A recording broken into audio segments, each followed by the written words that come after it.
website right now and download my free course on alternate picking mastery. It contains 5 essential exercises that will take you to alternate picking mastery faster than you can imagine. And then I've included my method of how to lay out a practice plan in just 1 to 2 minutes that will absolutely boost your results like nothing you ever tried before. So go download it right now. It's free.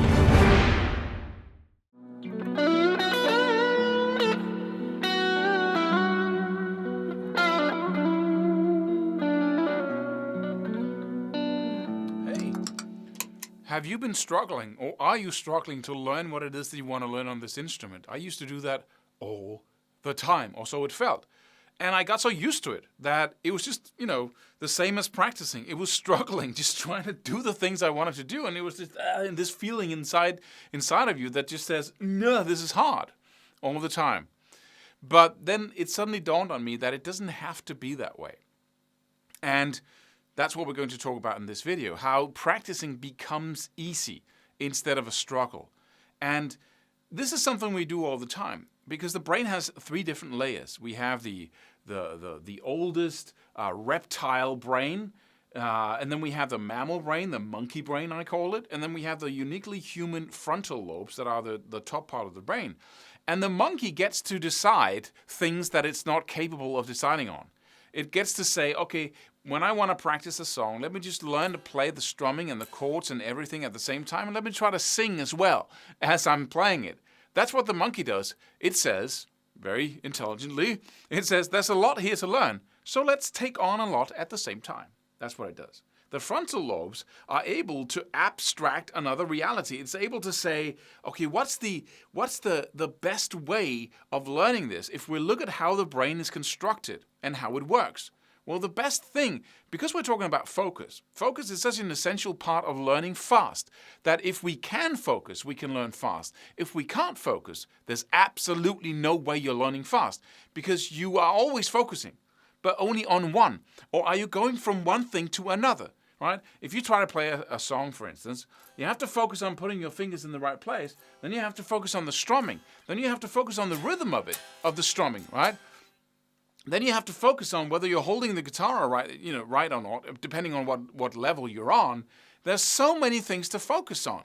And you have to focus on the lyrics. And if you're not playing by, a sheet of paper or looking at something, you have to also focus on remembering the lyrics and remembering the order of the chords. So there are so many things to focus on. And since focus is exclusive, you can only focus on one thing at a time. Your brain goes from one thing to another. Bam, bam, bam, bam. Chord, rhythm, focus, song, order, whatever it is, right? And that's not a learning mode. That's a coping mode, right? That's what we do when we're stressed. It's called multitasking.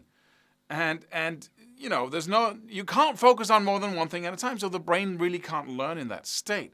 If you were focused on just one of these elements, you would be open to learning.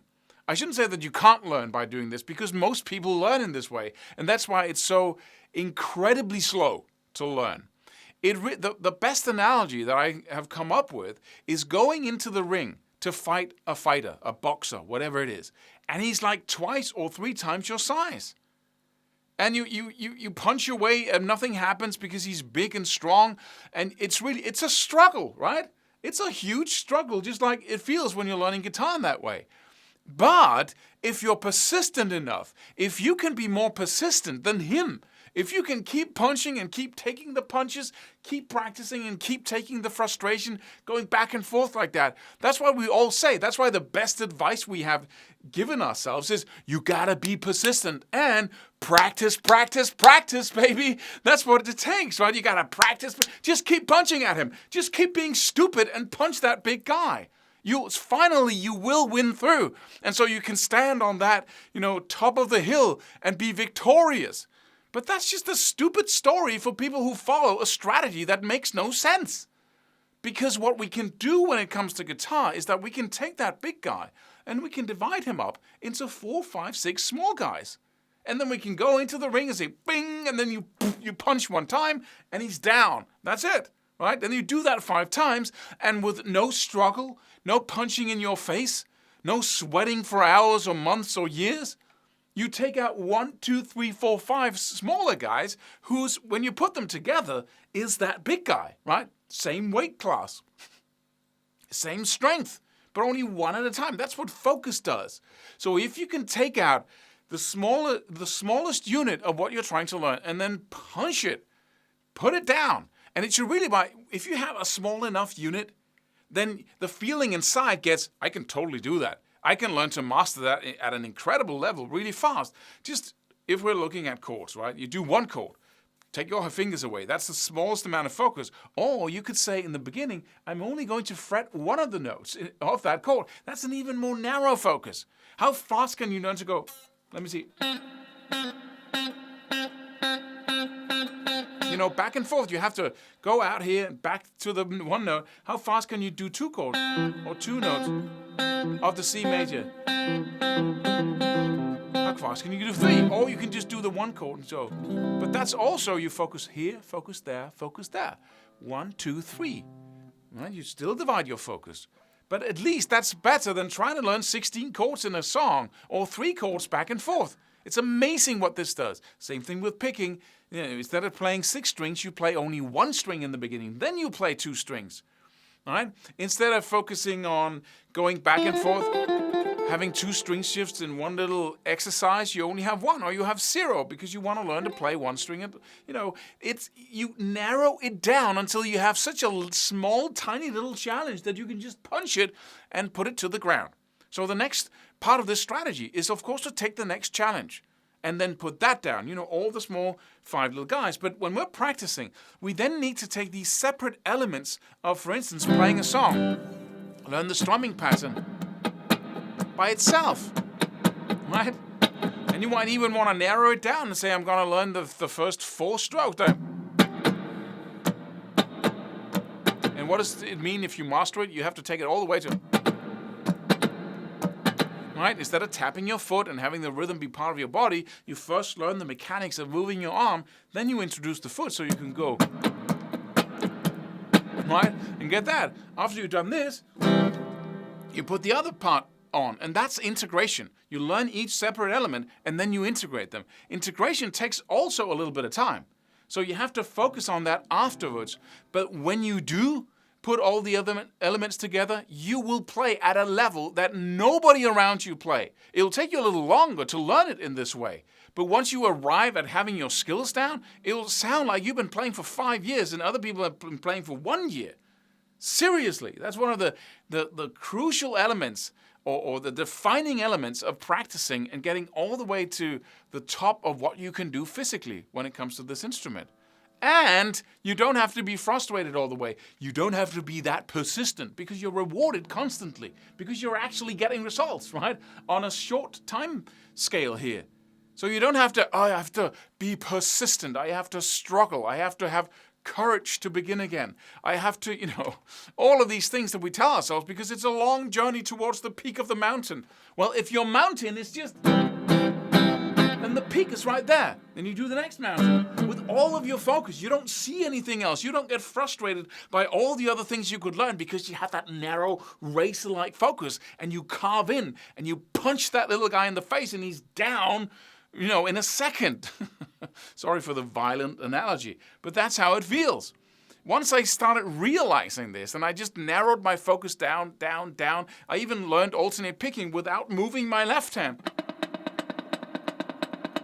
For months, because then I allowed my brain to actually analyze and get feedback on what I'm doing. The second you start playing notes, you can make so many mistakes down here. It's a joke.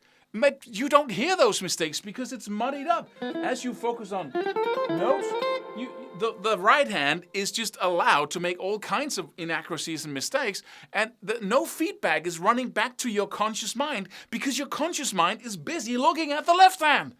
So you won't learn if there's no feedback loop of what am I doing? Am I doing it in the way I want to do it? If that feedback loop is broken because you don't have focus, then you don't practice. You're wasting your time. Stop it. And see how narrow you can make your focus. And can you make it so narrow that you really can feel that amazing feeling of, I can knock this down in no time. I can do this in no time.